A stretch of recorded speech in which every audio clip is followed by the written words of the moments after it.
Hello friends, Mahanadi என்ற எபிசோடில் என்ன நடக்கலாம் அப்படிங்கிறத பற்றி பார்க்கலாம். இன்றைக்கான எபிசோட் இன்ட்ரெஸ்டிங்கான எமோஷனல் எபிசோட் அப்படின்னே சொல்லலாம். குமரன் காவேரி வீட்டில் இருக்க எல்லாத்துக்கிட்டையும் நடந்த பிரச்சனையெல்லாம் சொல்லி ரொம்ப ஆதங்கத்தோடு பேசுகிறாங்க. இப்போ குமரனோட அம்மா இனிமேலும் நமக்கு இந்த பிரச்சனைலாம் வேணாம், வாங்க ஊருக்கு போகலான்னு சொல்லி எப்பயும் போல் பேச ஆரம்பிக்கிறாங்க. இப்போ காவேரியோட அம்மா வந்துக்கிட்டு ஒரு பக்கத்து அந்த பசுபதியால் நமக்கு இந்த மாதிரிலாம் பிரச்சனை வந்துக்கிட்டு இருக்குன்னு சொல்லி ஒரு பக்கத்து புலம்புறாங்க. காவேரி என்னால் தான் இந்த பிரச்சனைலாம் நடக்குது, இருந்தாலும் பசுபதியை சும்மா விடக்கூடாதுன்னு சொல்கிறாங்க. ஆனால் காவேரி அம்மா இருந்துக்கிட்டு இந்த மாதிரிலாம் நீ பேசுகிறத நிறுத்து, நம்ம அவங்ககிட்டலாம் பிரச்சனை பண்ணி ஒன்றும் செய்ய முடியாது, எப்போ பார்த்தாலும் நமக்கு தான் இந்த மாதிரிலாம் பிரச்சனை பண்ணிக்கிட்டு இருக்கான் அப்படிங்கிற மாதிரிலாம் சொல்லி ஒரு பக்கத்து சமாதானம் பேசுகிறாங்க. இருந்தாலும் குமரன் ரொம்ப ஆக்ரோஷமாக அவனா நானான்னு பார்க்காம நான் இங்கேருந்து வர முடியாது அப்படிங்கிற மாதிரி சொல்லிட்டு கிளம்பிடுறாரு. இப்போ காவேரி ரூமுக்குள்ளார வந்ததுக்கப்புறம் யோசித்து இப்போ விஜய்க்கு ஃபோன் பண்ண ஆரம்பிக்கிறாங்க.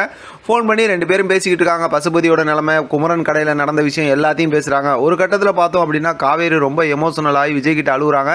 இப்போ விஜய் வந்து நீ விடு, நான் பார்த்துக்கிறேன் எதாக இருந்தாலும் அப்படிங்கிற மாதிரி சொல்கிறாங்க. இப்போ காவேரி பத்திரமா இருங்க அப்படி இப்படிங்கிற மாதிரி சொல்லும்போது இரு நான் அப்புறம் கூப்பிட்றேன் அப்படிங்கிற மாதிரி விஜய் ஃபோனை வச்சுக்கிறாரு. அடுத்த நாள் காலையில் பார்த்தோம்னா காவேரி ரொம்ப குளிர் ஜுரத்தோடு படுத்திருக்காங்க. அவங்க அம்மா வந்து என்ன ஏதுன்னு விசாரிக்கிறாங்க. அதுக்கப்புறம் பார்த்தா குமரன் அம்மா பாட்டி எல்லாரும் வந்து விசாரிக்கும் போது காய்ச்சல் அரிக்குது இந்த மாதிரிலாம் சொல்கிறாங்க. நான் விஜய் இருக்கிற அந்த போர்ஷனில் போய் படுத்துக்கிறேன், இதை ஏன்னா கங்காவுக்கு எதுவும் பிரச்சனை வந்துடக்கூடாதுன்னு சொல்லிட்டு அங்கே கிளம்பி அந்த போட்டு போயிடுறாங்க. அடுத்து குமரனோட கடை காட்டுறாங்க. அங்கே நிவின் இருக்காரு. இப்போ எல்லாத்தையும் கூட்டு வந்து சரி பண்ணி அந்த வேலையெல்லாம் பார்த்துக்கிட்டு இருக்காங்க. இப்போ கங்கா வந்து நிவினுக்கு வந்து ரொம்ப தேங்க்ஸ் சொல்கிறாங்க. அதுக்கு நிவின் இருந்து எனக்கு என்ன பிரச்சனைனாலும் குமரன் அண்ணன் தான் ஃபஸ்ட்டு வருவாங்க, அப்படி இருக்கும்போது குமரனனுக்கு ஒரு சிரமம் அப்படிங்கும்போது நான் வராமல் இருப்பேனா அப்படிங்கிற மாதிரிலாம் சொல்லி ஆறுதலாக பேசுகிறாங்க. கங்காவும் ரொம்ப சந்தோஷமாக பார்த்தோம் அப்படின்னாக்கா நிவின்கிட்ட எல்லாத்தையும் பேசுகிறாங்க. இப்போ குமரன்கிட்ட எல்லாத்தையும் சொல்லிவிட்டு நிவின் அங்கேருந்து கிளம்பிடுறாங்க. குமரன் கடை வேலையை பார்த்துட்டு இருக்காங்க, கங்கா ஹெல்ப் பண்ணிக்கிட்டு இருக்காங்க. அடுத்து காவேரியா வந்து விஜய் போர்ஷனில் படுத்திருக்காங்க. இப்போ காவேரியோட அம்மா தான் வந்து எல்லாம் பார்த்து இதெல்லாம் கொடுத்துக்கிட்டு கஞ்சிலாம் கொடுத்துருக்காங்க. அப்புறம் பார்த்தா ரொம்ப குளிர்து, என்ன இதுன்னு பக்கத்தில் உட்காந்து பார்த்தா உடம்பெல்லாம் நிறைய கொப்பளமாக இருக்குது. இப்போ பார்த்தோம் அப்படின்னா இந்த மாதிரி அம்மா போட்டிருக்கு அப்படி இப்படிங்கிற மாதிரி சொல்லிவிட்டு உடனே அதை வந்து குமரனோட அம்மாவை கூப்பிட்டு சொல்கிறாங்க.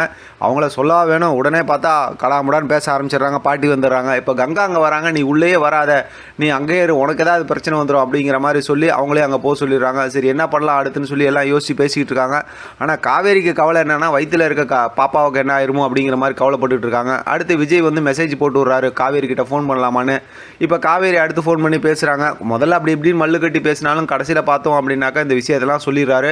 விஜய் ரொம்பவுமே ஃபீல் பண்ணுறாரு. நீ கவலைப்படாத, நான் பார்த்துக்கிறேன் அப்படிங்கிற மாதிரி சொல்லிடுறாரு. காவேரிக்கு ஆறுதல் சொல்லி சமாதானம் சொல்லி ஃபோனை வச்சதுக்கப்புறம் அதோட காவேரி இந்த பக்கத்து ஃபீல் பண்ணிட்டு இருக்காங்க, விஜய் அங்கே ஃபீல் பண்ணிட்டு இருக்காரு. அதோட எபிசோட் முடிச்சிருக்காங்க. இப்போ விஜய் வந்து காவேரியை பார்க்கறதுக்கு வீட்டுக்கு வந்துடுறாரு. அதான் இன்றைக்கான ப்ரோமோவில் லாஸ்ட்டில் காட்டியிருக்காங்க.